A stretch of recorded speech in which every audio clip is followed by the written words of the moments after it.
ആ ഫ്ലാഷ് ബാക്കിലേക്ക് പോകുന്ന ഒരു മൂഡാണ് വേണ്ടത്, ഫീലാണ് വേണ്ടത്. ആ ഫീല് ഞാൻ പാടിയതിലുണ്ടായിരുന്നു, അതുകൊണ്ട് അത് ഓക്കെ പറഞ്ഞു. പ്രത്യേകിച്ച് മലയാള സിനിമയിൽ ആരും ശ്രമിക്കാത്ത ഒരു സ്റ്റൈൽ ഓഫ് മ്യൂസിക്കാണ്.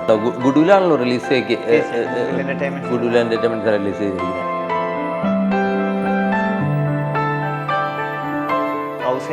സംഗീത സംവിധാനം ഗായകനാകാൻ നന്നായി, പല ഗായകർക്കും അതൊരു വലിയ ഉപകാരമായി. അങ്ങനെയൊന്നുമില്ല. ഏറ്റവും വേസ്റ്റ് ആയിട്ടുള്ളൊരു സാധനം, ഒട്ടും ജീവനില്ലാത്തൊരു സാധനം, അതിന് ജീവൻ കൊടുക്കണം, അതിന് മ്യൂസിക് കൊണ്ട് ചെയ്യണം എന്ന് പറയുന്ന ഒരു വലിയ ചലഞ്ചായിരുന്നു. Tinkle tinkle little star.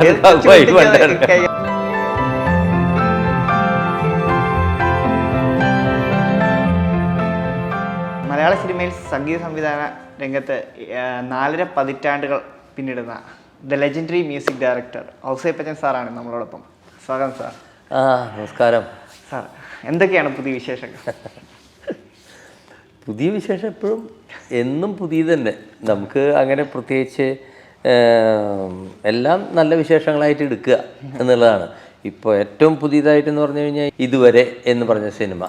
അപ്പോൾ അതിൻ്റെ തയ്യാറെടുപ്പിലാണ് ഇപ്പോൾ ഇരിക്കുന്നത്. നമ്മുടെ സമൂഹത്തിൽ നടന്നൊരു വലിയ വിഷയം ചർച്ചയാക്കുന്ന സിനിമയാണെന്ന് അറിയാൻ കഴിയും. അതെ അതെ അതെ.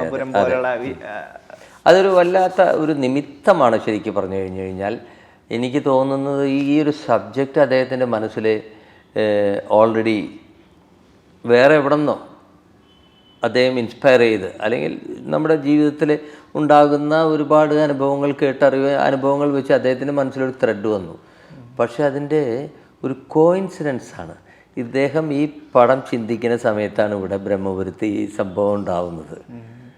സോ നാച്ചുറലി അത് തമ്മിലുള്ളൊരു വല്ലാത്ത ഒരു ഇതാണ്. കാരണം ഇത് സാധാരണ ബ്രഹ്മപുരത്ത് ഇങ്ങനെ ഒരു സംഭവം ഉണ്ടായി കഴിഞ്ഞാൽ പിന്നെ ഒരു 5-6 കൊല്ലം കഴിഞ്ഞിട്ടാണല്ലോ അതിനെക്കുറിച്ച് സിനിമയൊക്കെ പിടിക്കാനുണ്ടാവുക. ഇത് ആ സമയത്ത് തന്നെ ഇമ്മീഡിയറ്റ്ലി.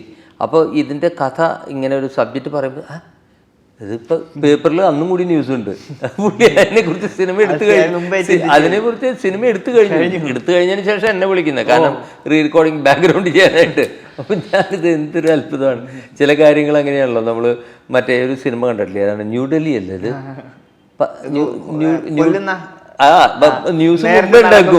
ന്യൂസ് മുമ്പ് ഉണ്ടാക്കിയിട്ട്. അപ്പൊ സത്യം പറഞ്ഞു കഴിഞ്ഞാൽ ഈ പറഞ്ഞ സംവിധായകനാണോ അവിടെ പോയി തീ കൊളുത്തിയെന്ന് വിചാരിക്കും ഈ ബ്രഹ്മപുരത്ത്.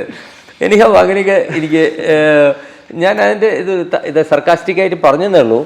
എനിക്ക് ഈ സബ്ജക്റ്റ് ഇങ്ങനെ നമ്മൾക്ക് മനുഷ്യന് വളരെ ഇന്ന് വളരെയധികം അവൻ കടന്നു പോകുന്ന ബുദ്ധിമുട്ടുകൾ, സാഹചര്യങ്ങൾ, അതിൽ നിന്നും ഒരു റിലീഫ് കിട്ടാൻ നമ്മളുടെ ഇന്ത്യയിൽ ഇതിൻ്റെ ഒരു സാധ്യത.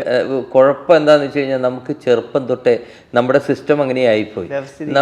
നമ്മൾ ചെറുപ്പത്തിലേ ഇതൊക്കെ കൾച്ചറ് കുട്ടികളിലേക്ക് ഇത് പാകണം. അന്നേരമാണ് വലുതാകുമ്പോൾ ഇത് സ്വന്തമായിട്ട് ഇതൊരു ബുദ്ധിമുട്ടല്ല, ഇതതിൻ്റെ ന്യായമായിട്ടുള്ള കാര്യമാണ്. നമ്മൾ എന്തെങ്കിലും വേസ്റ്റ് സാധനങ്ങളുണ്ടെങ്കിൽ അത് വേസ്റ്റ് ഇടേണ്ട സ്ഥലത്ത് ഇടാൻ പാടുള്ളൂ എന്നുള്ളൊരു ചിന്ത നമുക്കുണ്ടാവണം. ഇത് നമ്മൾക്ക് ഈ ലോകം മുഴുവൻ എവിടെ വേണമെങ്കിലും എന്തും ഇടാം എന്നുള്ള ചിന്താഗതിയിലാണ് നമ്മൾ വളർന്നത്. നമുക്കതിനെക്കുറിച്ചൊരു പഠനം ചെറിയ കാലത്ത് കിട്ടിയിട്ടില്ല. അപ്പോൾ ഇനിയുള്ള കാലങ്ങളിലൊക്കെ അത് കിട്ടും. ഇപ്പം ഈ പടം കണ്ടു കഴിഞ്ഞാൽ കുറച്ചൊക്കെ മനസ്സിലാവും ജനങ്ങൾക്ക് എന്തൊക്കെ ബുദ്ധിമുട്ടുണ്ട്.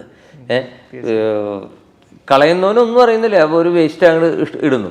പക്ഷേ അതുകൊണ്ട് അനുഭവിക്കുന്ന വലിയൊരു സമൂഹം നമ്മളുടെ പുറകിൽ ഒരു കാര്യമില്ല. നിസ്സാരമായിട്ട് ഈ സാധനം വൃത്തിയായിട്ട് കുപ്പ കൊണ്ട് വേസ്റ്റ് ചെയ്ത് ഇടുന്നതിന് പകരം അതിന് വൃത്തിയായിട്ട് ഒരു നല്ല സ്ഥലത്ത് സൂക്ഷിച്ചു കഴിഞ്ഞാൽ അതിനുള്ള സ്ഥലം, മനുഷ്യ വാസയോഗ്യമായിട്ടുള്ള സ്ഥലങ്ങൾ, അല്ലാത്ത സ്ഥലങ്ങൾ, ഇതെല്ലാം വേർതിരിച്ചിട്ട് ഇതിനൊക്കെ ഒരു ഇത് വേണ്ടേ.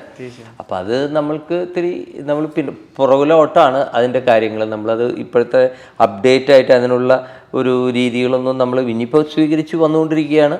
അപ്പോൾ എന്തായാലും അങ്ങനെ ഒരു സബ്ജക്റ്റ് എൻ്റെ അടുത്ത് പറഞ്ഞു.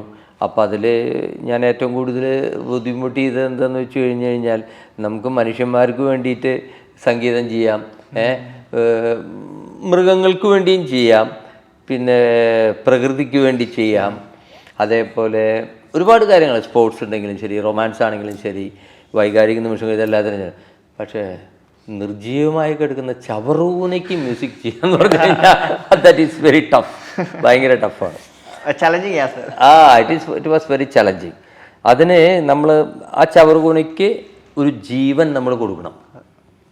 ഏറ്റവും വേസ്റ്റ് ആയിട്ടുള്ളൊരു സാധനം, ഒട്ടും ജീവനില്ലാത്തൊരു സാധനം, അതിന് ജീവൻ കൊടുക്കണം, അതിന് മ്യൂസിക് കൊണ്ട് ചെയ്യണം എന്ന് പറയുന്ന ഒരു വലിയ ചലഞ്ചായിരുന്നു. അതെങ്ങനെ ഡിഫറെൻ്റ് ആയിട്ട് ഇത് ഇപ്പോൾ സാധാരണ നമ്മളത് പടം കാണുമ്പോൾ അവിടെ ഒരു മ്യൂസിക് ഉണ്ടെന്നേ ചിന്തിക്കുള്ളൂ. പക്ഷേ അതിൻ്റെ പുറകിൽ എന്തുമാത്രം നമ്മൾ ചിന്തിച്ചിട്ടുണ്ടെന്നുള്ളത് ആരും ശ്രദ്ധിക്കില്ല. അത് ശ്രദ്ധിച്ചാൽ മനസ്സിലാവും അതിന് മ്യൂസിക്കാണോ മ്യൂസിക്കാണ്, എന്നാൽ അതിന് അതിൻ്റേതായിട്ടുള്ള ഒരു ചവറുകൂനയുടെ ശബ്ദമാണോ അതാണ്. അതിൽ നിന്ന് നമ്മൾ ഒരു എക്സ്പെരിമെൻ്റൽ സാധനം അതിൽ ശ്രമിച്ചിട്ടുണ്ട്. അത് വർക്കൗട്ടായിട്ടുണ്ടെന്ന് തോന്നുന്നു. എന്തായാലും ഒരുപാട് വ്യത്യസ്തമായ ഇതുപോലെ പരീക്ഷണങ്ങൾ ചെയ്യുന്ന സംഗീതം ഇപ്പം ഡാം പോലുള്ള ചിത്രത്തിലൊക്കെ നമുക്കത് കാണാൻ കഴിഞ്ഞാണ്. അപ്പം ഈ ചലഞ്ചിനെ എങ്ങനെയാണ് ഇപ്പം പ്രേക്ഷകർ അതിനെങ്ങനെയായിരിക്കും സ്വീകരിക്കാന്നായിരിക്കും? പ്രേക്ഷകർ കണ്ടു കഴിഞ്ഞ് കഴിഞ്ഞാൽ അവർ നല്ല കാര്യങ്ങളൊക്കെ സ്വീകരിക്കുന്നതാണ് പ്രേക്ഷകർ. ഇന്നത്തെ സിനിമകളുടെ ഒരു തലയെഴുത്ത് കണ്ടു കഴിഞ്ഞ് കഴിഞ്ഞാൽ അത് പ്രേക്ഷകർ നല്ലത് കൊടുത്തു കഴിഞ്ഞാൽ സ്വീകരിക്കും. നല്ല സിനിമ, നല്ല പ്രയത്നങ്ങൾക്ക് എപ്പോഴും. ഇപ്പം ഇതിൽ തന്നെ പാട്ട് ഇറങ്ങി, സംഗീത സംവിധായകനായ ഗായകനായി നല്ല പാട്ടുകാരനാണ് നമ്മൾ കേട്ടിട്ടുണ്ട്, ഞാൻ പാടിയിട്ടുണ്ട് ഇതിനു മുമ്പ്. പക്ഷെ ഇതിൽ പടത്തിൽ നമ്മളങ്ങനെ പ്ലാൻ ചെയ്ത പാട്ടുണ്ടാക്കിയതൊന്നുമില്ല. ഇതിൽ മുൻകൂട്ടി ഞാൻ പറഞ്ഞല്ലോ, ഷൂട്ടിങ് കഴിഞ്ഞതിന് ശേഷമാണ് ഇവർ എൻ്റെ അടുത്തേക്ക് ഇത് ബാക്ക്ഗ്രൗണ്ട് സ്കോർ ചെയ്യാൻ വരുന്നത്. അപ്പോൾ പടത്തിൽ നോക്കിയപ്പോൾ പടത്തിൽ മൊത്തത്തിൽ എപ്പോഴും ഇത്തിരി എന്താ പറയുക, വളരെ എപ്പോഴും വിഷാദമായിട്ടും ടെൻസ്ഡുമായിട്ടുള്ള മുഹൂർത്തങ്ങളാണ് അധികം പടത്തിൽ. അപ്പോൾ ആ ഒരു ഇതിന്ന് വിട്ട് ഒരു പ്ലസൻ്റ് ആയിട്ടുള്ള ഒരു ഫ്ലാഷ് ബാക്ക് യാത്ര പോലെ പോകുന്ന ഒരു സാധനമാണ്. അപ്പോൾ അവിടെ കുറച്ച് പ്രകൃതിയും കാര്യങ്ങളും കണ്ടപ്പോൾ എനിക്ക് അവിടെ ഒരു പാട്ട് വെച്ചാൽ കൊള്ളാമെന്ന് തോന്നിയിട്ട് ഞാൻ സംവിധായകൻ്റെ അടുത്ത് ചോദിച്ചു. അങ്ങനെ ഞാനൊരു സാമ്പിൾ പാട്ട് ട്രാക്ക് ഞാൻ തന്നെ ഡമ്മി ലിറിക്സിൽ പാടി അയച്ചു. അത് പാടി കേട്ടപ്പോൾ അദ്ദേഹത്തിന് കൊള്ളാം എന്ന് അദ്ദേഹം പറഞ്ഞു. കാരണം പാട്ട് എപ്പോഴും നമുക്ക് അത് ഇതാണ് ഗുഡ്വില്ലാണല്ലോ റിലീസ് ഗുഡ്വിൽ എൻ്റർടൈൻമെൻറ്റ്സ് റിലീസ് ചെയ്തിരിക്കുന്നത്. അപ്പോൾ അതിന് ഒരു പാട്ട് നമുക്ക് എപ്പോഴും പടത്തിനെ കുറിച്ച് സംസാരിക്കുമ്പോൾ എപ്പോഴും പാട്ടുണ്ടെങ്കിൽ വളരെ എളുപ്പമാണ്. ആ പാട്ടുള്ള സിനിമ എന്ന് പറയും. കാരണം സിനിമ 2 മണിക്കൂർ എപ്പോഴും കണ്ടുകൊണ്ടിരിക്കാൻ പറ്റില്ലല്ലോ. പാട്ടൊരു 3 മിനിറ്റ് ഒരു തട്ട് തട്ടി കഴിഞ്ഞാൽ പാട്ട് കേൾക്കാം. അപ്പോൾ അതിൻ്റെ കൂടെ ആ പാട്ട് പടം മുഴുവൻ ഓർമ്മ വരും. അതിനുവേണ്ടി അങ്ങനെ ഒരു പാട്ട് ഞങ്ങൾ പ്ലാൻ ചെയ്തു.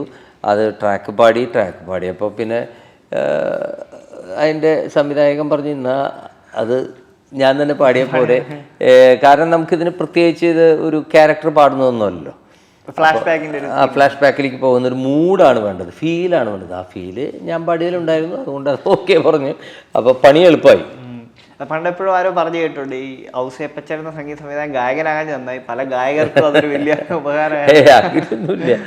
പാട്ട് ഞാനൊരു പാട്ടിനെ എപ്പോഴും ഞാൻ പറഞ്ഞ ചെറുപ്പത്തിൽ ഞാൻ പാടിയതുകൊണ്ടാണല്ലോ വയലിൻ വായിക്കാൻ പഠിക്കാൻ പറ്റിയത്. പാട്ട് വയലിനിസ്റ്റുമാർക്ക് അത്യാവശ്യം പാടാൻ കഴിവുണ്ടാവണം. അല്ലെങ്കിൽ കാരണം നമ്മുടെ ശബ്ദത്തിനെ അനുകരിക്കുന്നതാണ് വയലിനിൽ ശരിക്കും പറഞ്ഞു കഴിഞ്ഞാൽ. അപ്പോൾ എത്രമാത്രം ശബ്ദത്തിൽ നമുക്ക് അനുകരിക്കാൻ പറ്റുന്നു അത്രയും നമുക്ക് വയലിനിലും അത് ചെയ്യാൻ പറ്റും. അപ്പോൾ പാട്ട് ഇതിൻ്റെ കൂടെ ഉള്ളതാണ്. അല്ലെങ്കിൽ വയലിൻ പഠിക്കുമ്പോൾ പാട്ടും പഠിക്കും, മനസ്സിലായ? വയലിൻ പഠിക്കുന്ന ഒരു പാട്ടും പഠിക്കണം കൂടെ, എന്നാലാണ് അതിൻ്റെ ഇത്. അപ്പോൾ അത് ആ ഒരു കൂട്ടത്തിൽ ഞാൻ വയലിൻ പഠിക്കാൻ വേണ്ടി വയലിൻ മാത്രമല്ല പഠിച്ചത്, കൂടെ കുറച്ച് പാട്ടും അഭ്യസിച്ചു. അതൊന്നുമില്ലെങ്കിലും ജന്മനാൽ നമുക്ക് പാട്ട് പാടാനുള്ള എല്ലാവർക്കും ഉണ്ട്. കേരളത്തിൽ എല്ലാവരും അത്യാവശ്യം നന്നായിട്ട് പാടുന്ന കൂട്ടത്തിലാണ്. അതിനെ നമ്മളൊന്ന് ക്രമീകരിച്ച് അതിനൊന്ന് ചിട്ടപ്പെടുത്തി പഠിച്ചു കഴിഞ്ഞാൽ അത് നമുക്ക് ഉപയോഗപ്രദമാകുന്ന രീതിയിൽ നമുക്ക് ഉപയോഗിക്കാൻ പറ്റും. അതിലേക്ക് തന്നെ നമുക്ക് ഇപ്പോൾ ഒരു പള്ളിയിലച്ഛനാകാൻ പോയ ഔസേപ്പച്ചൻ ഇങ്ങനെ വയലിനിസ്റ്റായി മ്യൂസിക് ഡയറക്ടർ, ആ ജേണി അതെങ്ങനെയായിരുന്നു ശരിക്കും സംഭവിക്കുന്നത്? വേറെ ഒന്നുമില്ല, നമ്മളുടെ ജീവിതം നമ്മൾ എന്താ പറയുക, നമ്മൾ ഒരു സാഹചര്യത്തിൻ്റെ സമ്മർദ്ദം കൊണ്ട് നമ്മൾ പെട്ടെന്ന് ഒരു സാഹചര്യത്തിന്റെ സമ്മർദ്ദത്തിലാണ്. അതൊക്കെ ഉണ്ട്, പക്ഷെ അതൊക്കെ പിന്നീട് വരുന്നത്. ആക്ച്വലി ഇതിന്റെ സാഹചര്യം എന്ന് പറയുന്നത് നമ്മൾക്ക് പ്രത്യേകിച്ച് ഒരു സാഹചര്യത്തിൽ നമ്മൾ നിർബന്ധമായിട്ടും അത് ഒരു വാശിയോട് കൂടിയിട്ട് നമ്മൾ എടുക്കേണ്ട ഒരു സാഹചര്യം വന്നു. അതായത് പലർക്കും പല കാര്യങ്ങളും എനിക്ക് മുഴുവനായിട്ടും വയലിൻ വായിക്കാൻ അറിഞ്ഞിരുന്നില്ല ചെറുപ്പത്തിൽ. അപ്പം അന്ന് എല്ലാവരും എന്നെ വയലിൻ കുറച്ച് എന്തോ തട്ടിമുട്ടി വായിക്കും. അപ്പോൾ അത് ആർക്കും അത് അറിയാത്തത് കൊണ്ട് കുരുടെ നാട്ടിൽ കോങ്ങണൻ രാജാവ് എന്നുള്ള പോലെ തന്നെ എല്ലാവരും അത് ഇയാൾ ഭയങ്കര വയലിനിസ്റ്റാണ് കേട്ടോ എന്ന് പറയും. അപ്പം ഞാനും അതൊക്കെ അതെ എന്നുള്ളത് ഞാനും അതൊക്കെ എല്ലാ പ്രശംസകളും ഞാനിങ്ങനെ എൻ്റെ പോക്കറ്റിലെടുത്ത് സൂക്ഷിച്ചു. അത് പാരയായിപ്പോയി. പ്രത്യേകിച്ചൊരു സ്ഥലത്ത് വന്നപ്പോൾ അവിടെ ഒരു വയലിനിരിക്കുന്നു. അപ്പോൾ ഈ voice of teacher voice of teacher ഒന്നല്ല, ഒരു പള്ളിയിൽ പോയപ്പോൾ പള്ളിയിലാണ് ഞാൻ സെമിനാറിൽ പഠിക്കുന്ന സമയത്താണ്. അപ്പോൾ ആ പള്ളിയിൽ അപ്പോൾ മറ്റേത് എന്നെ പ്രശംസിക്കുന്ന സമയത്ത് വയലിനൊന്നുമില്ലല്ലോ, ഇല്ലാതെ ആരും അത് ചോദിക്കില്ലോ, ഒന്ന് വായിക്കാൻ ഒന്നും അതിന് സാഹചര്യം ഇല്ല. ഞാനപ്പോൾ അതൊക്കെ വളരെ സന്തോഷത്തോട് കൂടിയിട്ട് വയലിൻ വായിക്കൂലേ, അപ്പൊ അതിന്റെ ക്രെഡിറ്റ് എടുത്തുകൊണ്ടിരുന്നു. കാരണം അത് തെളിയിക്കേണ്ട സാഹചര്യങ്ങളില്ല. പെട്ടെന്ന് ഒരു സ്ഥലത്ത് പോയപ്പോൾ അവിടെ ഒരു വയലിനിരിക്കുന്നു. പണി പാളി, ഇത് ശരിയാപ്പെടും എന്ന് വിചാരിച്ച പോലെ തന്നെ എല്ലാവരും എൻ്റെ ചുറ്റും കൂടി വയലിൻ വായിക്കാൻ പറഞ്ഞു. എനിക്കവിടെ എന്തെങ്കിലും വല്ല ശബ്ദം ഉണ്ടാക്കാന്നല്ലാണ്ട് ഒന്നും വായിക്കാനൊന്നും ഞാൻ പഠിച്ചിട്ടൊന്നുമില്ല. അന്ന് ഉടനെ അന്ന് എനിക്ക് 17 വയസ്സെന്തോ, 17 വയസ്സോ 17 വയസ്സുണ്ടോ, ഞാനിങ്ങനെ പനിയൊക്കെ വരുന്ന പോലെ എനിക്ക് തീരെ സുഖമില്ല, ഞാൻ പിന്നെ വായിക്കാൻ എനിക്ക് തീരെ സുഖമില്ല എന്നൊക്കെ പറഞ്ഞ് അഭിനയിച്ച് ഞാൻ പിന്നെ അതിനുശേഷം ഒരു കാര്യങ്ങളിലേക്കും കടന്നില്ല. ഞാൻ നേരെ പോയി ഇങ്ങനെ ആരും അറിയാനൊരു സ്ഥലത്ത് ഇങ്ങനെ കുത്തിയിരുന്നു, കിടന്നു. അതായത് എനിക്ക് വയ്യാന്ന്, എനിക്ക് ശരിക്കും അസ്വസ്ഥതയായി, എനിക്ക് അസുഖമായി പോയി. കാരണം അത്രയും വലിയ ടെൻഷനായിരുന്നു. ഞാൻ എൻ്റെ മാനമ്പോൾ എനിക്ക് എന്താ ചെയ്യേണ്ടത്, ഞാൻ പറഞ്ഞതൊന്നോണ നാണക്കേടല്ലേ ഇത്. അന്നൊരു തീരുമാനം എടുത്തു, എത്രയും പെട്ടെന്ന് അടുത്ത വയലിൻ എൻ്റെ മുമ്പിൽ ആരെങ്കിലും കൊണ്ട് കാണിക്കുന്നതിന് മുമ്പ് ഞാനിത് പഠിച്ചിരിക്കും. പകലിരുന്നിട്ട് വയലിൻ പ്രാക്ടീസ് ചെയ്തു. ആ വയലിൻ വീട്ടിൽ ഒരു വയലിൻ ഉണ്ടായിരുന്നു. അത് അപ്പം ഞാനിതൊക്കെ പ്രാക്ടീസിന് കണ്ടിട്ട് ഒരു അച്ഛൻ എനിക്ക് അത് ഒരു വയലിൻ വാങ്ങിച്ചു തരും. അതോട് ഇത് കഴിഞ്ഞു, പിന്നെ അതുപോലെ. അപ്പം അതുകൊണ്ട് പള്ളിയിലത്തെ ഈ നമ്മളെ സെമിനാറിൽ പഠിപ്പിക്കാമെന്ന് അച്ഛൻ പറഞ്ഞു, ഇവന് ഇതിൻ്റെ പ്രാന്താണല്ലേ, അന്ന് അവൻ ആ വഴിക്ക് പോട്ടെ, നമ്മളും രക്ഷപ്പെടും അവനും രക്ഷപ്പെടും എന്നുള്ള രീതിയിൽ എന്നെ പറഞ്ഞയച്ചതാണ്. അതപ്പോൾ ഞാൻ ചോദിക്കുന്നത്, സ്വന്തമായിരുന്നു പഠിച്ചത്, വലിയ ഗുരുക്കളുടെ അടുത്ത്? എനിക്ക് ഗുരുക്കളുടെ അടുത്ത് പോകാനുള്ള സാഹചര്യം കാരണം അതിന് നമ്മളിലൊന്നും സാമ്പത്തികമില്ല, പിന്നെ വീട്ടിൽ നിന്ന് പിന്തുണ. അവർക്കൊക്കെ എന്ന് പറഞ്ഞു കഴിഞ്ഞാൽ പഠിക്കുന്ന സമയത്ത് പഠിക്കണം, പഠിച്ച് ജോലി വരണം, അതിൻ്റെ കൂട്ടത്തിൽ ഇതൊരു എക്സ്ട്രാ കരിക്കുലർ ആക്ടിവിറ്റി. പക്ഷെ എൻ്റെ പോക്ക് കണ്ടിട്ട് സെമിനാരിൽ നിന്ന് വരെ തിരിച്ചു വന്നത് ഇങ്ങനെയാണ്, ഇതിൻ്റെ പ്രാന്തം കൊണ്ടാണെന്നുള്ളത് മനസ്സിലായ എൻ്റെ പാരൻസ്, ഫാദർ നാച്ചുറലി ഇവൻ ഈ വഴിക്ക് പോയാൽ ചീത്തയാകും. അന്ന് കാലത്തൊക്കെ സിനിമ ഒരു സംഗീതകാരൻ എന്ന് വെച്ചാൽ തന്നെ, കലാകാരൻ എന്ന് വെച്ച് കഴിഞ്ഞാൽ ഏറ്റവും വൃത്തികെട്ടവൻ, അവൻ്റെ ജീവിതം കുത്തുവാളെടുത്ത് പോകും, അവന് 10 പൈസ കുടുംബത്തിനും ഗുണമില്ല, അവനും ഗുണമില്ലാണ്ട് ജീവിച്ച് അവസാനിപ്പിക്കും എന്നുള്ളൊരു കാലഘട്ടമായിരുന്നു അന്ന്. അങ്ങനെയാണ് ചിന്ത. അപ്പോൾ നല്ല കലാകാരന്മാർ അന്ന് ഉണ്ടായിരുന്നു, ഇല്ലെന്നല്ല, പക്ഷേ എങ്കിലും പൊതുവിൽ അങ്ങനെ ഒരു പേരുണ്ട്. അപ്പം എൻ്റെ ഫാദറിന് പേടിയായിരുന്നു, അതുകൊണ്ടാണ് എന്നെ അതിൽ നിന്നും വിലക്കിയത്. അതുകൊണ്ടാണോ മറ്റേ വയലിനൊക്കെ എടുത്ത് അടുപ്പിലിടാനൊക്കെ പോയ? അതെ, അതൊക്കെ അതുകൊണ്ട് തന്നെ. അപ്പം അതുകൊണ്ട് തന്നെ ഞാൻ സെൽഫായിട്ട് പഠിക്കേണ്ടി വന്നു. വയലിനൊക്കെ സെൽഫായിട്ട് പഠിക്കാന്ന് പറഞ്ഞു കഴിഞ്ഞാൽ, ഇപ്പം നമ്മൾ ഇവിടുന്ന് ഒരു സ്ഥലത്തേക്ക് നമുക്ക് ചാടണം. ചാടിയതിന് ശേഷം അതിൻ്റെ ദൂരം അളക്കുന്ന ഒരാൾ എങ്ങനെയിരിക്കും, അതായത് 2 അടി ചാടണം എന്ന് പറഞ്ഞാൽ 2 അടി കാല് അങ്ങോട്ട് നീട്ടി വയ്ക്കുന്നത് പറഞ്ഞാൽ അതറിയില്ല.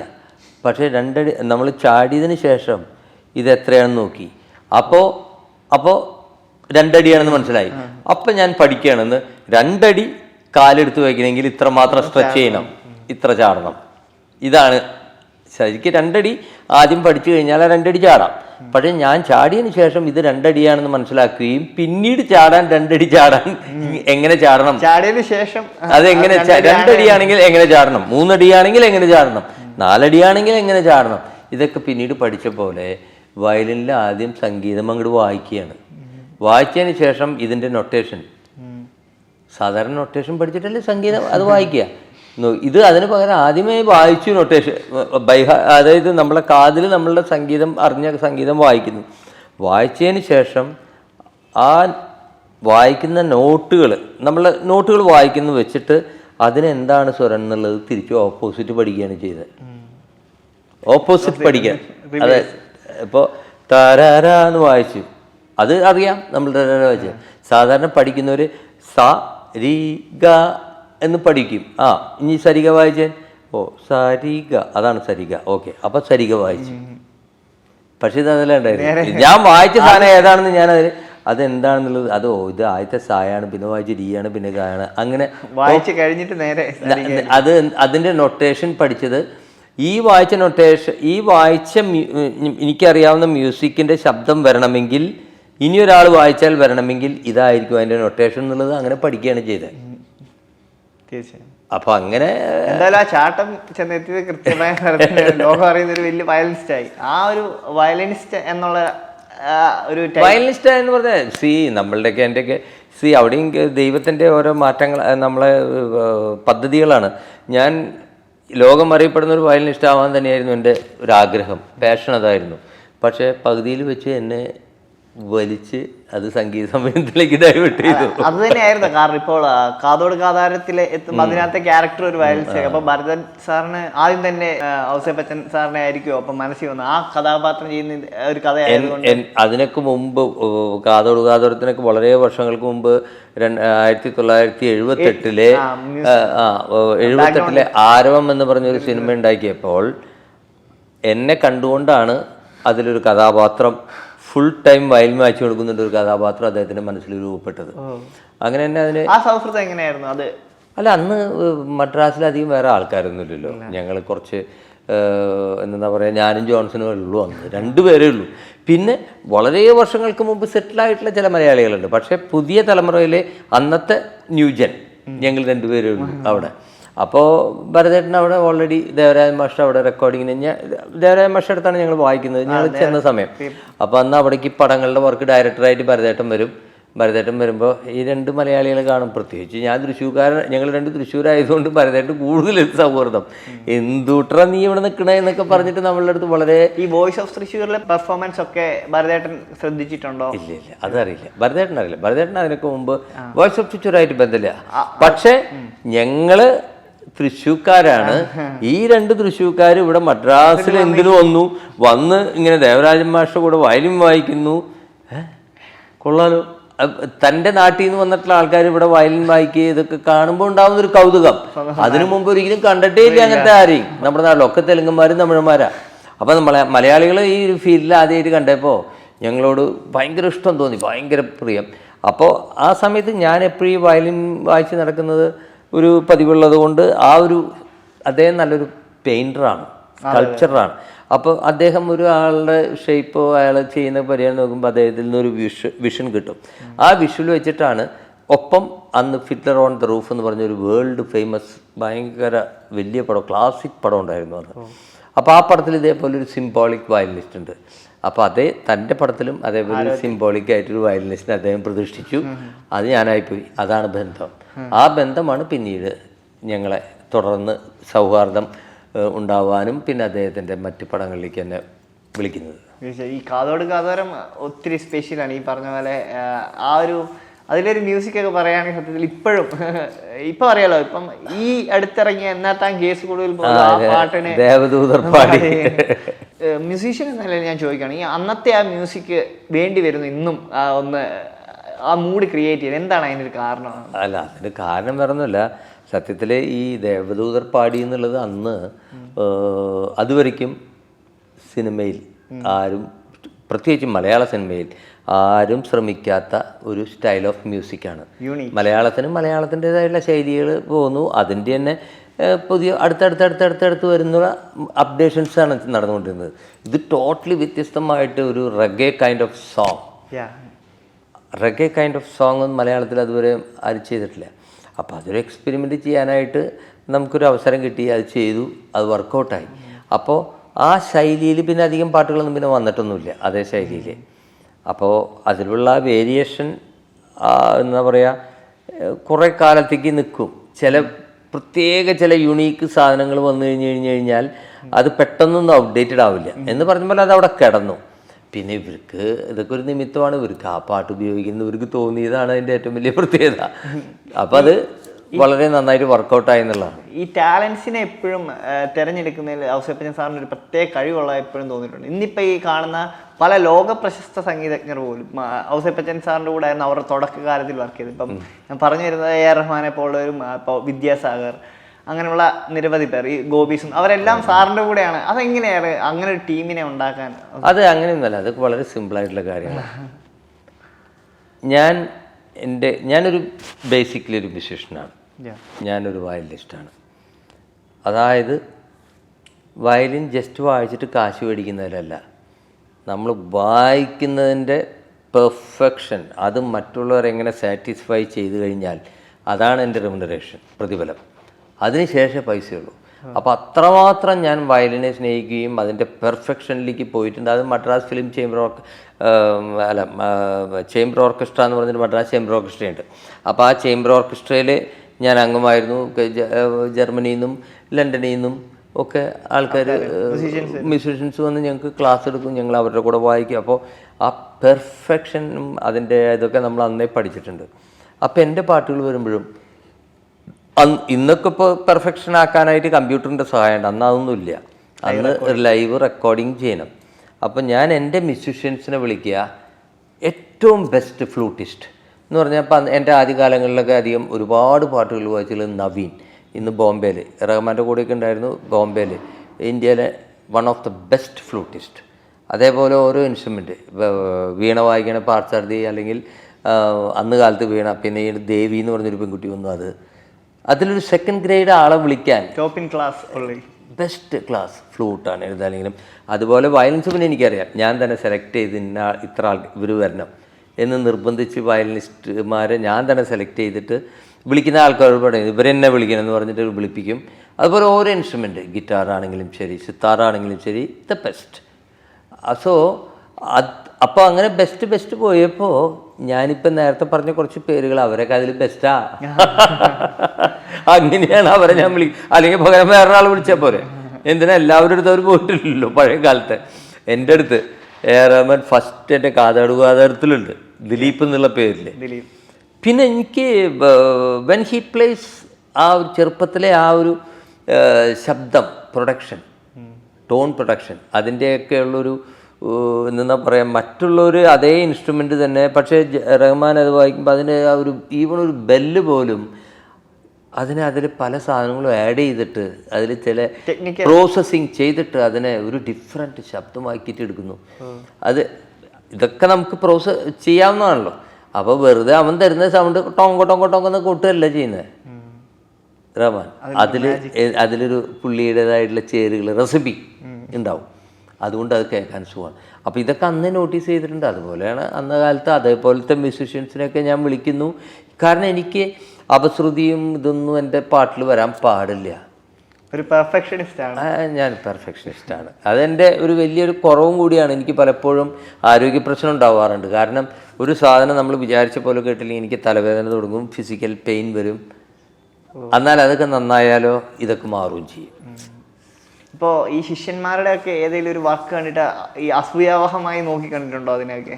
അസൂയാവഹമായിട്ടെന്ന് പറയില്ല, പക്ഷേ ഞാൻ വളരെയധികം ഇഷ്ടപ്പെട്ടിട്ടുണ്ട്. ഞാൻ വളരെയധികം എനിക്ക് ഞാൻ അവരെ വിളിച്ച് അപ്രീഷിയേറ്റ് ചെയ്യും.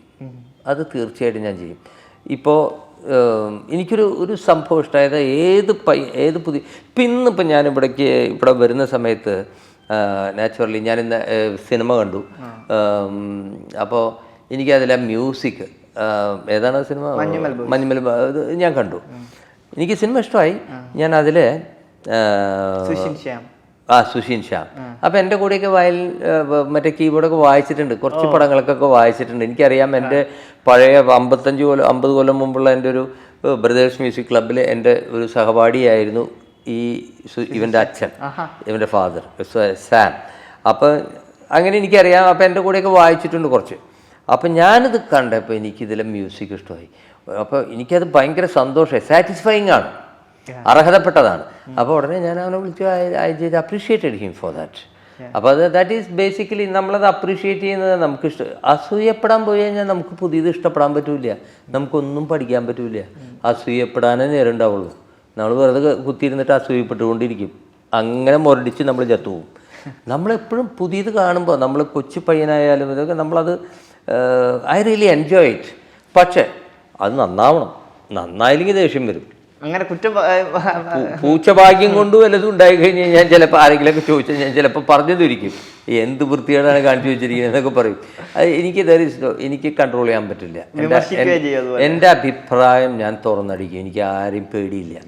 പിന്നെ വളരെ ചുരുക്കം ചിലർക്ക് ഓരോരുത്തരുടെ കഞ്ഞി മുട്ടുന്ന വല്ല സംഭവമാണെന്ന് വെച്ച് കഴിഞ്ഞാൽ ഞാനത് പതുക്കെ കൺട്രോൾ ചെയ്യും, അല്ലെങ്കിൽ പറയും. ഏതായാലും ഔസേപ്പച്ചൻ സാർ ഈ ഒരു ലെജൻഡായി നിൽക്കുന്നതിന് ഒരു കാരണം ഒരുപക്ഷെ ഇതൊക്കെ തന്നെ ആയിരിക്കാം. അതെനിക്ക് അറിഞ്ഞൂടാ. ലെജൻഡായിട്ട് നിൽക്കുന്ന കാര്യം എൻ്റെ അടുത്ത് പറയരുത്. നമ്മളിങ്ങനെ ജീവിച്ചു പോകണം പടങ്ങള്. എനിക്ക് വേറെ ഒന്നുമില്ല, എനിക്ക് എപ്പോഴും വർക്ക് ചെയ്തുകൊണ്ടിരിക്കണം, എനിക്ക് വർക്ക് കിട്ടണം, വർക്ക് ചെയ്തുകൊണ്ടിരിക്കണം, അതാണ് എൻ്റെ ശക്തി. എപ്പോഴും ഈ പുതിയ ഡാൻസ് ഇപ്പോൾ ഒരു സമയത്ത് ഈ ദാസേട്ടൻ, ജയേട്ടൻ പോലുള്ളവരെയൊക്കെ തന്നെ നിന്ന സമയത്ത് പുതിയ പുതിയ സിംഗേഴ്സിന് ചാൻസ് കൊടുക്കുക. അന്നൊരു പല സിംഗേഴ്സും അത് പറഞ്ഞിട്ടുണ്ട്. ആ മ്യൂസിക് ഡയറക്ടേഴ്സിൻ്റെ ആ ഒരു ഗട്ട്സ് ആണ് ഞങ്ങൾക്ക് ഇപ്പോൾ ഉള്ളവരുടെ ചാൻസ്. ഇപ്പം വേണുഗോപാൽ സാറും ഉണ്ണി മേനോൻ സാറിനെയും പോലുള്ളവരൊക്കെ പറയുന്നൊരു കാര്യം കേട്ടു. അത് കഴിഞ്ഞിപ്പോൾ ഈ അടുത്ത് ഇപ്പം അയാളും ഞാൻ തമ്മിൽ നിഖിലേട്ടനൊക്കെ കണ്ടുപിടിക്കുക എന്ന് പറയുന്നത് ഇപ്പം. പക്ഷെ അദ്ദേഹത്തിന് പിന്നെ നമുക്ക് കാണില്ല. ഔസേപ്പച്ചൻ സാറെ കൊണ്ടുവന്ന ആ ഒറ്റ പാട്ട് അഴലിന്റെ അഴകൾ, അതൊക്കെ എന്താ പറയണ മില്ലിന് എത്ര വർഷം കഴിഞ്ഞാലും അതിലൊക്കെ ഒരു ഇതുണ്ട്. ഒത്തിരി സിംഗേഴ്സിന് ഇങ്ങനെ ഇൻട്രൊഡ്യൂസ്, ആ ഒരു ഗട്ട്സ് എവിടുന്നാണ് വരുന്നത്? അല്ല, സിംഗേഴ്സിന് ഇൻട്രൊഡ്യൂസ് എനിക്ക് എപ്പോഴും സ്ഥിരം ചെയ്തുകൊണ്ടിരിക്കുന്ന സാധനം ചെയ്യണമെന്ന് താല്പര്യമുള്ള ആളല്ല. എന്തെങ്കിലും പുതിയത് നമ്മളുടെ സംഗീതത്തിലായാലും പുതിയ സാധനം, പുതിയത് എന്തെങ്കിലും വ്യത്യസ്തമാണ്. ബാക്ക്ഗ്രൗണ്ട് ആണെങ്കിൽ അതിനൊരു വ്യത്യസ്തമായിട്ട് ചെയ്യണം. ഇപ്പം നമ്മളൊരു പാട്ട് പ്രോഗ്രാം ചെയ്ത് പ്രോഗ്രാമേഴ്സ് നന്നായിട്ട് പ്രോഗ്രാം ചെയ്തിട്ടുണ്ടാവും. പക്ഷെ അവരെന്താ ചെയ്യുന്നത്? അവർക്ക് ഒരുപാട് പാട്ട് ചെയ്യുന്നതിലൊരു പാട്ടായിട്ട് അവർ ചെയ്യുള്ളൂ. കാരണം അവരുടെ പണി അത് ചെയ്യുന്നതാണ്. ശരി, അപ്പം ഞാൻ അവരെ നിരുത്സാഹപ്പെടുത്തില്ല. അവരെ ചെയ്ത് കഴിഞ്ഞാൽ ഇന്ത്യയിൽ കിട്ടിക്കഴിഞ്ഞാൽ ഞാനതിൽ എങ്ങനെ അതിൽ പുതുമയുണ്ടാക്കാതെ ചില കാര്യങ്ങൾ ഞാൻ ചെയ്യും. ഇപ്പം ലേറ്റസ്റ്റ് ചെയ്തുകൊണ്ടിരിക്കുന്ന പാട്ടിൽ പോലും അത് ചെയ്യുന്നുണ്ട് ഞാൻ. അതിന് ഒരു വ്യത്യസ്ത. അപ്പം ഞാൻ അതെന്തിനാ പറഞ്ഞതെന്ന് വെച്ച് കഴിഞ്ഞാൽ എപ്പോഴും opt for the new different fresh ആയിട്ടുള്ള പുതിയ സാധനത്തിന്. അപ്പോൾ പാട്ടുകാരുടെ ശബ്ദങ്ങൾ പുതിയത് നന്നായിട്ട് പാടാൻ കഴിവുണ്ടെങ്കിൽ അവരുപയോഗിക്കണം എന്നുള്ളത് തീർച്ചയായിട്ടും നമ്മളുടെ ഒരു കടമയാണത്. പ്ലസ് വളരെ ഇഷ്ടമുള്ള കാര്യമാണ് അവരെ കൊണ്ട് അത് പാടിപ്പിച്ച് എടുക്കുക. ഈ ഒരു ഔസേപ്പച്ചൻ ഫാക്ടർ എന്ന് പറയുന്ന ആ ഒരു മാജിക് അങ്ങനെയാണോ ഉണ്ടാകുന്നത്? ആക്ച്വലി ഈ ഒരു ഫ്രഷ്നെസ് തേടി പോകുന്ന ആ ഒരു ഫ്രഷ്നെസ് ബേസിക്കലി എനിക്ക് ഇഷ്ടമാണ്. എനിക്ക് ഇന്നലെ കേട്ടത് വീണ്ടും കേൾക്കാൻ ഇഷ്ടമാണ്. പഴയത് ഭയങ്കര ഇഷ്ടമാണ് പഴയത് കേൾക്കാൻ. പക്ഷെ അത് ഉണ്ടാക്കാൻ എനിക്കിഷ്ടമല്ല. അതെന്തിനാ നമ്മൾ അങ്ങനെ ഉണ്ടാക്കണേ? ദാറ്റ് ഈസ് ദെയർ ഓൾറെഡി, അതവിടെ ഉണ്ട്. അപ്പോൾ പിന്നെ അതേമാതിരി എന്തിനാ ഉണ്ടാക്കണേ? നമ്മൾ വേറെയല്ലേ ഉണ്ടാക്കണ്ടേ? നമ്മൾ ഹൗ ടു ബ്രേക്ക് നമ്മളുടെ ഇഷ്ടങ്ങൾ നമ്മളെങ്ങനെ ബ്രേക്ക് ചെയ്യാന്നുള്ളത്. നമ്മളുടെ ഇഷ്ടം എന്ന് പറയുന്നത് ശരിക്കും പറഞ്ഞു കഴിഞ്ഞാൽ അത് അന്ന് അനലൈസ് ചെയ്ത് കഴിഞ്ഞാൽ നമ്മൾ ഇഷ്ടപ്പെടുന്നത് എന്താ? ഓൾറെഡി രജിസ്റ്ററായ സാധനങ്ങളാണ് ഇഷ്ടമായിട്ട് കിടക്കുന്നത്. അപ്പം ഇഷ്ടപ്പെടാത്ത ചെയ്യാൻ ശ്രമിക്കുകയാണ്. അതാണ് എക്സ്പെരിമെന്റ്. അത് ഓൾറെഡി ഇഷ്ടപ്പെട്ട സാധനമാണ്, അത് പഴയതാ, അതുകൊണ്ട് അതേപോലെ തന്നെ ചെയ്യണം. അപ്പോൾ അതിനെ ബ്രേക്ക് ചെയ്യുക. അപ്പോൾ ആ പുതിയതിൽ ഉണ്ടാകുന്ന വിചാരിച്ച പുതിയത് തോന്നിയോണം ഉണ്ടാക്കിയിട്ട് കാര്യമൊന്നുമില്ല കേട്ടോ. There should be some standard for that. തീർച്ചയായും. അതുപോലെ തന്നെ ഔസേപ്പച്ചൻ സാർ ഒരുപാട്, ഇപ്പം ഭരതൻ സാർ ഉൾപ്പെടെ ഒരുപാട് സംവിധായകരോടെ വർക്ക് ചെയ്തിട്ടുണ്ട്. ഈ ഫാസിൽ സാറിന് കൂടെ ഉണ്ടാകുമ്പോഴുള്ള ചില മാജിക്കുകളുണ്ട്. അത് എന്താ പറയുക, ഇപ്പം ഒരു ചിത്രത്തിൽ തന്നെ ഇപ്പൊ ഒരു മത്സരമായിട്ട് എടുക്കുകയാണെങ്കിൽ 5 പാട്ടുണ്ടെങ്കിൽ 5 പാട്ട് ഒരു ചിത്രത്തിലെ പാട്ടുകൾ തമ്മിലായിരിക്കും ആ കോമ്പറ്റീഷൻ നടക്കുന്നത്. ഏതാണ് ബെസ്റ്റ്. ഇപ്പം അനിയത്തി പ്രാവിലെ ആണെങ്കിലും അങ്ങനെയൊക്കെ ആ ഒരു നിങ്ങൾ തമ്മിലുള്ള ആ ഒരു ബന്ധം. അനിയത്തി പ്രാവിലെ ഞങ്ങൾ തമ്മിൽ വളരെ നല്ലൊരു ആത്മബന്ധമുണ്ട്. ബേസിക് തിങ് അതാണ്. പിന്നെ ഞങ്ങളുടെ ഇഷ്ടങ്ങൾ ഏതാണ്ട് ഒരേപോലെയാണ്. ഇപ്പോൾ പഴയ പാട്ടുകളെ കുറിച്ച് പറഞ്ഞു, ഇഷ്ടപ്പെടുന്നതെന്ന് പറഞ്ഞു. എനിക്ക് അദ്ദേഹത്തിന് ഇഷ്ടപ്പെടുന്ന പാട്ടുകൾ എനിക്കിഷ്ടമാണ്, എനിക്ക് ഇഷ്ടപ്പെടുന്ന പാട്ടുകൾ അദ്ദേഹത്തിന് ഇഷ്ടമാണ്. ബേസിക് ടേസ്റ്റ് ഒരേപോലെയാണ്. അപ്പോൾ അദ്ദേഹത്തിൻ്റെ പടത്തിൽ വേണ്ടുന്ന ഏത് ടേസ്റ്റാണ്, ഏത് ടൈപ്പാണെന്നുള്ളത് അദ്ദേഹം പറയുമ്പോൾ തന്നെ എനിക്ക് പെട്ടെന്ന് അത് മനസ്സിലാക്കാൻ പറ്റും. പിന്നെ അദ്ദേഹത്തിന് എപ്പോഴും നമ്മൾ എന്തെങ്കിലും പുതിയതായിട്ട് കൊടുത്തു കഴിഞ്ഞാൽ അദ്ദേഹം അത് സ്വീകരിക്കുന്നു. അപ്പോൾ അതുകൊണ്ടാണ് അങ്ങനെ. ഇപ്പോൾ ഈ ഒരേ ഒരു പടത്തിൽ ഇപ്പം ഞങ്ങൾക്ക് അന്ന് അനിയത്തി പ്രാവ് റെക്കോർഡ് ചെയ്ത സമയത്ത് അദ്ദേഹത്തിൻ്റെ ഫാസിൽ സാറിൻ്റെ അസോസിയേറ്റ് ഉണ്ടായിരുന്നു ഷാജിൻ, അതിൽ അഭിനയിച്ചിട്ടുണ്ട്, ഗിറ്റാറൊക്കെ വായിച്ചുള്ള പയ്യൻ, പുള്ളിയുടെ പെങ്ങളുടെ മകനാണ്. അപ്പോൾ ഞങ്ങൾ തമ്മിൽ പറയും, പുള്ളിയുടെ അസോസിയേറ്റ് റെക്കോർഡ് ചെയ്തപ്പോൾ ഞങ്ങൾക്ക് എന്നും നിന്നെ പൂജിക്കാൻ ഏറ്റവും ഇഷ്ടമായിരുന്നു. പിന്നെ കുറച്ച് കഴിഞ്ഞപ്പോൾ ഓ പ്രിയായി, പടം ഇറങ്ങിയപ്പോൾ പിന്നെ ഓ പ്രിയായി. പക്ഷെ എന്നും നിന്നെ പൂജിക്കാമല്ലേ ആയിരുന്നു നല്ലത്. അപ്പോൾ ഒരു രാജമല്ലിയല്ലേ ചോദിച്ചു. പിന്നീട് ഇതിൻ്റെയൊക്കെ ഒരു എന്താ പറയുക, ഒരു കൾമിനേഷൻ എന്ന് പറയുന്നത് പുതിയ ജനറേഷൻ ആ പാട്ടുകളൊക്കെ എടുത്ത് എല്ലാ പാട്ടിനെയും കാര്യം ചെയ്തു. സ്പ്ലെൻഡറിലൊക്കെ പിള്ളേർ കോളേജിലൊക്കെ പോകുമ്പോൾ മനസ്സിൽ വരുന്ന ആദ്യം അതാണ്. അന്ന് ഇതേപോലെ ശ്രദ്ധിക്കപ്പെട്ടിരുന്നു ഈ പാട്ടുകളല്ലേ? അതേപോലെ അന്ന് ഇന്നത്തെ പോലെ മീഡിയ അന്നില്ലല്ലോ അന്ന്. പക്ഷെ പാട്ടുകൾ ഭയങ്കര ഹിറ്റായിരുന്നു, സംശയമൊന്നുമില്ല. അന്ന് ഈ മീഡിയ ഉണ്ടായിരുന്നെങ്കിൽ ഇതൊന്നും ഇങ്ങനെയായിരുന്നിരിക്കില്ല, ഇത് വേറെ റേഞ്ചായിരിക്കും. പക്ഷെ എന്നിട്ടും നമുക്ക് നല്ല വ്യത്യസ്തമായി. കാരണം ഇന്നിപ്പോൾ ഈ മീഡിയ ഉള്ളത് കൊണ്ട് നമുക്ക് ചെറുതായിട്ടൊന്ന് അനങ്ങിയാൽ തന്നെ അവനങ്ങോട്ട് തള്ളി ടോപ്പിലേക്ക് എത്തിക്കാനുള്ള ഒരു സാഹചര്യം ഉണ്ടെന്ന്. ഇന്നുള്ള ജനറേഷൻ കുറെ കൂടെ എക്സ്പോസ്ഡ് ആണ് ഈ കാര്യങ്ങളിലേക്ക് എന്ന് തോന്നുന്നുണ്ട്. കാരണം ഇപ്പം കൂടുതലായി ഇതിനെ നോക്കി കാണുന്നു. ഈ മ്യൂസിക് ഇപ്പം സാറ് ചെയ്ത പല പരീക്ഷണങ്ങളും ഇന്നാണ് ചർച്ച ചെയ്യപ്പെടുന്നത്. ഇപ്പം എന്താ പറയുക, ഇപ്പൊ ഓർക്കാപ്പുറം പോലുള്ള ചിത്രത്തിലൊക്കെ ആ ഒരു ഇന്റർനാഷണൽ അതൊക്കെ ആൾക്കാർ ഇന്ന് ചർച്ച ചെയ്യുന്നു. അപ്പം ഇന്നത്തെ തലമുറ ആ ഒരു അത്രയും മീഡിയ മീൻസ് കൂടുതൽ എക്സ്പോസ്ഡ് ആയതുകൊണ്ടായിരിക്കുമോ അതെന്ന് തോന്നുന്നുണ്ടോ? അല്ല, അത് ചർച്ച ചെയ്യുന്നത് അവർക്ക് അത് അറിയാൻ പറ്റുന്നതുകൊണ്ട്. അന്ന് കാലത്ത് മാത്രമല്ല ഔസേപ്പച്ചൻ സാറിന് അന്ന് അത് ചെയ്യുമ്പോൾ ഈ വെറൈറ്റികളൊന്നും അന്നത്തെ ഓഡിയൻസ് മനസ്സിലാക്കുന്നില്ല. അന്നത്തെ ഓഡിയൻസിന് അത് അറിയില്ലായിരുന്നു. അവർക്ക് ഈ കേട്ട സാധനം, അതിനു മുമ്പ് വന്ന സാധനം, അതൊക്കെ വരുമ്പോഴാണ് അവർ കൈതട്ടുള്ളൂ. അവർക്ക് ഇഷ്ടപ്പെട്ടത്, അവർക്ക് ഇഷ്ടപ്പെട്ടതിൽ നിന്ന് അപ്പുറത്തെ പുതിയ ഇഷ്ടപ്പെടലുകളെ കുറിച്ചിട്ട് അവർ ചിന്തിക്കുന്നില്ല. ഇഷ്ടപ്പെട്ട സാധനം അതന്നെ മതി, അതന്നെ മതി. ഇപ്പോൾ ഞാൻ പറഞ്ഞില്ലേ, ഇപ്പം എൻ്റെ വീട്ടിൽ എൻ്റെ കൊച്ചുമക്കളുണ്ട്. അപ്പോൾ ഇന്നലെ ഉണ്ടായ ഒരു കാര്യം പറയാം, അപ്പോൾ മനസ്സിലാവും. അവൾക്ക് ചില സാധനങ്ങൾ ഇഷ്ടമുണ്ട്, അത് എത്ര കൊടുത്താലും കഴിക്കും, എത്ര കൊടുത്താലും കഴിക്കും. പുതിയൊരു സാധനം, ഒരു പുതിയ നിറത്തിൽ പുതിയ കളറിലൊരു സാധനം വന്നുമ്പോൾ, അല്ലെങ്കിൽ ഒരു ഫ്രൂട്ട് തന്നെ ആയിക്കോട്ടെ, ഈ നമ്മുടെ ഗ്രേപ്സ് കൊടുത്തു കഴിഞ്ഞാൽ എന്ത് ചെയ്തേ വേണ്ട, അവളുടെ ഒരു പ്രീ കൺസെപ്ഷനാണ്. അതായത് അത് നന്നായി അതിനു മുമ്പ് കഴിച്ചിട്ടില്ല, അപ്പം അത് വേണ്ട എന്ന് പറയും. അങ്ങനെ നിർബന്ധിച്ച് ഒരു പൊട്ട് നീ കഴിച്ചു വെക്കും, നീ തുപ്പിക്കോ എന്ന് പറഞ്ഞിട്ട് കൊടുത്തിട്ട് അവിടെ ഇറക്കി ഇത് കൊള്ളാലോ, പിന്നെ അത് ആ പ്ലേറ്റ് മുഴുവൻ എടുത്തിട്ട് കഴിച്ചു. അപ്പം അത് കഴിക്കാനുള്ള വിമുഖതയാണ് ജനങ്ങൾക്കന്ന്. പുതിയൊരു സാധനം കൊടുക്കുമ്പോൾ ഒന്ന് ട്രൈ ചെയ്ത് നോക്കുന്നതിന്, അതായത് ഒരു സാധനം കേട്ട് തുടങ്ങുമ്പോഴേക്കും പരിചയമില്ലാത്ത സാധനമാണ്, പുതിയ ഇഷ്ടപ്പെട്ട ആ ഇതിലില്ല, അപ്പം അതിനെ തള്ളിക്കളഞ്ഞു.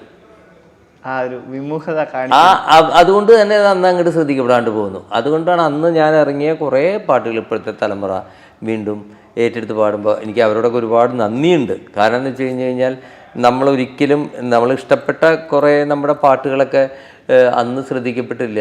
അത് പിന്നെ അങ്ങനെ ബറീഡായി പോകും എന്ന് വിചാരിച്ച സാധനത്തിനെ കുഴിയിൽ നിന്ന് കുഴിമാടം മണ്ണൊക്കെ മാന്തി അതിനെ വീണ്ടും കൊണ്ടുവന്ന് പൗഡറൊക്കെ ഇട്ട് വൃത്തിയാക്കി പിള്ളേർ അവരവരുടേതായിട്ടുള്ള ഇഷ്ടത്തിൽ അത് വീണ്ടും ചെയ്യുന്നത് കാണുമ്പോൾ എനിക്ക് I am so happy.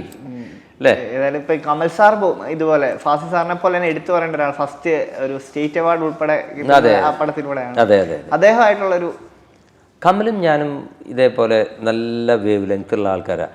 Kamal എന്നേക്കാൾ 1 വർഷമോ 2 വർഷമോ ജൂനിയറാണ് കോളേജിൽ പഠിക്കുമ്പോൾ. ഞങ്ങൾ അന്നേ പരിചയമുണ്ട്. ഞാൻ ക്രൈസ്റ്റ് കോളേജിലേക്ക് വരുമ്പോൾ കമൽ അവിടെ ഉണ്ടാവും, ഞങ്ങളങ്ങനെ ബന്ധമുണ്ട്.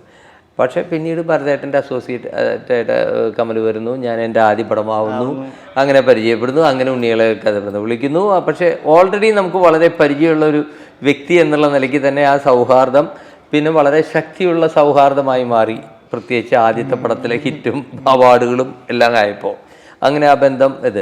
പിന്നെ കമലിൻ്റെ ഒരു പ്രത്യേകത വെച്ച് കഴിഞ്ഞാൽ കമലിങ്ങനെ പാട്ടൊന്നും അങ്ങനെ പാടുന്ന കൂട്ടത്തിലല്ല, പക്ഷെ പാട്ട് മനസ്സിലാക്കും. ഈ പാടാത്തത് കൊണ്ട് തന്നെ വളരെ 100% പെർഫെക്റ്റ് ഭാവം വന്നാൽ മാത്രമേ പുള്ളി പാട്ട് ആക്സെപ്റ്റ് ചെയ്യുള്ളൂ. കുറച്ച് പാടുന്ന ആൾക്കാരെന്ന് വെച്ച് കഴിഞ്ഞാൽ നമ്മളൊരു സംഗതി കിട്ടി കഴിഞ്ഞാൽ അവർ ചിലപ്പോൾ അതിൽ വീണ് പോകും.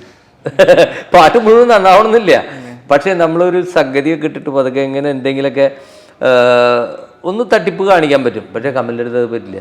പാട്ട് ശരിക്കും നന്നായിരിക്കണം, 100% ആവണം, അപ്പോൾ പാട്ട് ആക്സെപ്റ്റ് ചെയ്യും. അതുകൊണ്ട് തന്നെ കമലിൻ്റെ പടത്തിലെ പാട്ടുകളൊക്കെ ഹിറ്റാവും. ഈ പാട്ടിൻ്റെ പിക്ചറൈസേഷൻ ഒരു വലിയ ഘടകമാണ്. അപ്പം അതുകൊണ്ട് ഇപ്പം സിനിമ ഹിറ്റാകാത്തത് കൊണ്ട് കഷ്ടപ്പെട്ട് ചെയ്ത കുറേ പാട്ടുകൾ ശ്രദ്ധിക്കപ്പെടാതെ പോയെന്ന് എപ്പോഴും തോന്നിയിട്ടുണ്ടോ? ഒരുപാട്. ഒരു പാട്ട് ഹിറ്റാവണമെങ്കിൽ സിനിമ ഹിറ്റാവണം, അല്ലാണ്ട് ഹിറ്റാവാനായിട്ട് അത് പണ്ട് കാലത്ത് ഓഡിയോ മീഡിയ ആയിരുന്നു പണ്ട്. അപ്പോൾ റേഡിയോ കൂടെ പാട്ട് കേൾക്കുമ്പോൾ അതിൻ്റെ വിഷ്വൽസ് എല്ലാവരും കേൾക്കുന്നവരുടെ മനസ്സിൽ ജനിക്കുന്ന പുതിയ വിഷ്വൽസ് അവനവൻ്റെ ഇഷ്ടത്തിന് ഇമാജിൻ ചെയ്തുണ്ടാകുന്നതാണ്. അതുകൊണ്ട് ആ പാട്ടുകൾ നന്നാക്കി കൊടുത്താൽ തന്നെ അവന് നല്ല വിഷ്വൽസ് കിട്ടി, അവനത് ഹിറ്റാക്കിയിരുന്നു പണ്ട് കാലത്ത്. പിന്നെ ഈ കാലഘട്ടം മാറി, ഈ മീഡിയ വന്നതോടുകൂടിയിട്ട് വീഡിയോ മീഡിയമായി മാറി. മീഡിയ ആയപ്പോൾ എന്ത് പറ്റി? ഇതിൻ്റെ വിഷ്വലൈസേഷൻ ഇമ്പോർട്ടൻ്റ് ആയി. വിഷ്വലൈസേഷൻ ഇമ്പോർട്ടൻ്റ് ആവുന്നതിൻ്റെ കൂട്ടത്തിൽ അതിന് ഒരുപാട് ഘടകങ്ങളുണ്ട്. ഇപ്പം ഒരു പരിധി വരെ ആർട്ടിസ്റ്റിൻ്റെ പരിധിയുണ്ട്. പിന്നെ ആ പടത്തിൻ്റെ വലുപ്പം, പടത്തിൻ്റെ പടം ഒരു ഹിറ്റാവുമ്പോൾ ഓട്ടോമാറ്റിക്കലി ഈ സിറ്റുവേഷനിൽ ആ പാട്ട് വളരെ ഭംഗിയായിട്ട് ഹൃദിസ്ഥമാകുമ്പോൾ തന്നെ നമ്മുടെ മനസ്സിൽ ആ പാട്ട് വേറെ സീനിൽ നന്നായില്ലെങ്കിൽ നമ്മളിത് എന്ത് പാട്ടെന്ന് പറയും. അത് ആ പാട്ടിനെയല്ല പറയുന്നത്, ആ സിറ്റുവേഷനിൽ ആ പാട്ട് ബ്ലെൻഡ് ചെയ്യുമ്പോൾ ഒരുപാടൊന്നും വേണ്ട, ഒരു ചെറിയ ലൈൻ മതി, പക്ഷെ അത് എന്തൊരു രസമായിട്ടാണ് നമുക്കത് നമ്മളെ ഇഷ്ടപ്പെടുത്തുകയെന്നറിയോ. സോ അതൊക്കെ അതുകൊണ്ടാണത്. അതുപോലെ തന്നെ ഇപ്പം വളരെ പ്രശസ്ത ഇപ്പോൾ ONV സാർ ഉൾപ്പെടെ നിരവധി ലിറിക്കൽ, ഇപ്പം ബിജു തിരുമല, ഷിബു ചക്രവർത്തി, ഒട്ടുമിക്കാറും എല്ലാവരും ഇപ്പം K ജയകുമാർ സാർ ഉൾപ്പെടെ ഇപ്പം വന്ന് ഇപ്പോൾ ഇതില്. അപ്പോൾ ഈ ഒരു സിനിമയിലായിരിക്കുമ്പോൾ ഇതിനകത്ത് പാട്ടിന് എത്രത്തോളം പ്രസക്തി ഉണ്ട്? ഈ പറഞ്ഞ പോലെ ഒരു മലയാളികൾ അടുത്തറിഞ്ഞ ഒരു വിഷയമാണ്, ഈ പറഞ്ഞ പോലെ ഒരു ദുരന്ത വിഷയത്തിന്റെ ഒരു കേസാണ്. അപ്പം അല്ല, ഇത് ശരിക്കും പറഞ്ഞാൽ ഞാൻ പറഞ്ഞല്ലോ, ഇതിൽ ആക്ച്വലി പാട്ടിനുള്ള നമ്മൾ സ്പേസ് ഉണ്ടായിരുന്നില്ല. ഇതിൽ മൊത്തം ഭയങ്കര എന്താ പറയുക, ടെൻസ്ഡ് ആയിട്ടുള്ള ഒരു അന്തരീക്ഷമാണ്, കുറച്ച് സങ്കടവും ടെൻഷനൊക്കെ ആയിട്ട് പോകുന്ന അന്തരീക്ഷമാണ്. അതിൽ പ്ലസൻ്റ് ആയിട്ടുള്ള അറ്റ്മോസ്ഫിയർ വളരെ കുറവായിരുന്നു, ഈ പടത്തിൽ കുറവാണ്. പക്ഷേ ഒരു സ്ഥലത്ത് ഒരു പ്ലസൻ്റ് കുറച്ച് അറ്റ്മോസ്ഫിയറിലേക്ക് പോകുന്ന ഒരു ഫ്ലാഷ് ബാക്ക്, പണ്ടത്തെ അച്ഛൻ്റെ സ്ഥലത്തേക്ക് ഒന്ന് റിലാക്സ് ചെയ്യാൻ പോകുന്ന ഒരു മൂഡുണ്ടായിരുന്നു. അപ്പോൾ അവിടെ സാധാരണ രീതിക്ക് വെറുതെ ബേഡ്സിൻ്റെ സൗണ്ടും കുറച്ച് മ്യൂസിക് ഫ്ലൂട്ട് വായിച്ചു കഴിഞ്ഞാൽ അത് തീരുന്നതാണ്.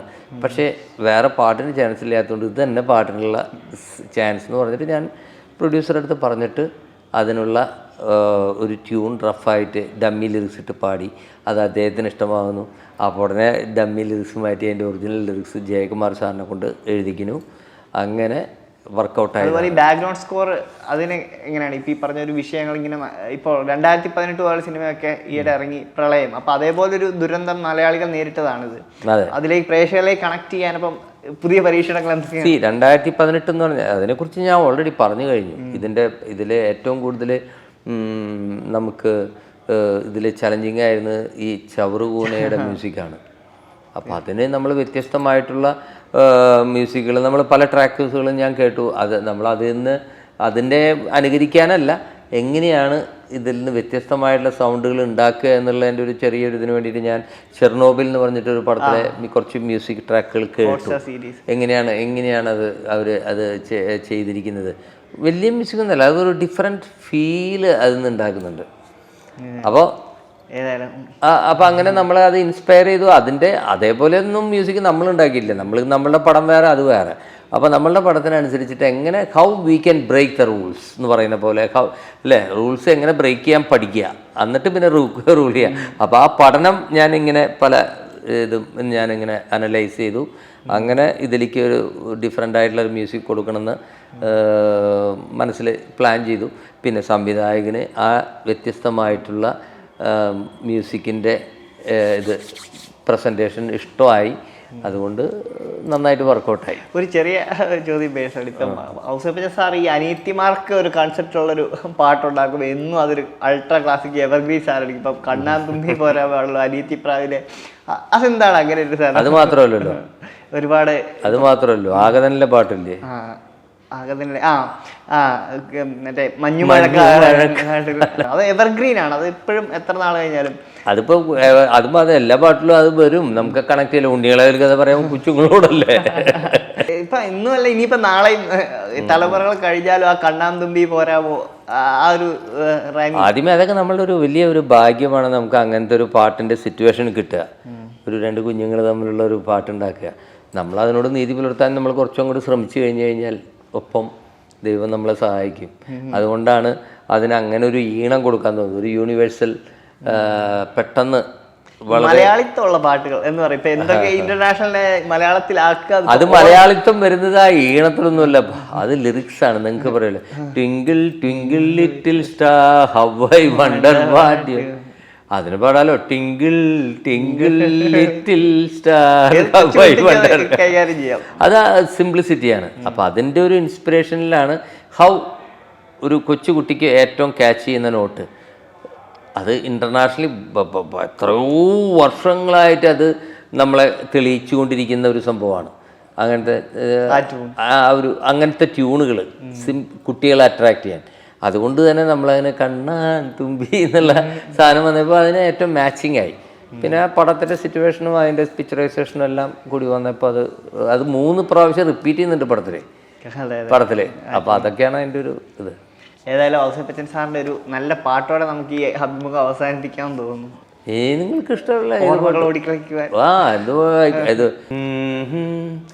ഓർമ്മകളോടിക്കളിക്കുവാനെത്തുന്നു മുറ്റത്തെ ചക്കരമാവിൻ ചുവട്ടിൽ, മുറ്റത്തെ ചക്കരമാവിൻ ചുവട്ടിൽ ഓർമ്മകളോടി കളിക്കുവാനെത്തുന്നു മുറ്റത്തെ ചക്കരമാവിൻ ചുവട്ടിൽ, മുറ്റത്തെ ചക്കരമാവിൻ